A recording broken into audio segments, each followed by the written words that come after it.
செங்கல்பட்டு மாவட்டம் கூடுவாஞ்சேரி பகுதியில் பெய்த கனமழையால் வாகன ஓட்டிகள் அவதியடைந்துள்ளனர். இது தொடர்பான விவரங்களோடு எமது செய்தியாளர் சாலமன் இணைப்பில் இருக்கிறார். சாலமன், வணக்கம். விவரங்கள் என்ன?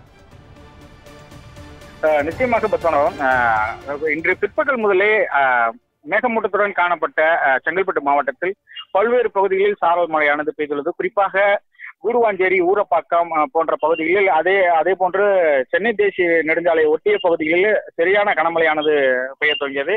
குறிப்பாக அரை மணி நேரத்துக்கு மேலாக பெய்த இந்த கனமழையால் வாகன ஓட்டிகள் பெரும் அவதிக்குள்ளாகினர். குறிப்பாக அதிக வாகனங்கள் செல்லக்கூடிய முக்கிய வழித்தடமாக கருதக்கூடிய சென்னை தேசிய நெடுஞ்சாலையில் சுமார் அரை மணி நேரத்துக்கு மேலாக பெய்த மழையில் நனைந்தபடி இருசக்கர வாகன ஓட்டிகள், அதே போன்று சொகுசு கார்கள், பேருந்து செல்வர்கள் பெரும் சிரமத்திற்குள்ளாகினர்.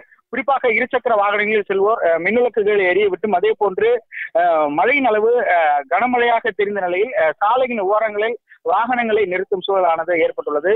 குறிப்பாக இந்த கனமழை திடீரென ஏற்பட்ட சூழலில் சுமார் அரை மணி நேரத்திற்கு பெய்த இந்த கனமழையின் காரணமாக அந்த பகுதியில் முழுவதும் வெள்ளக்காடாக காட்சியுள்ளது. விவரங்களுக்கு நன்றி சாலமன்.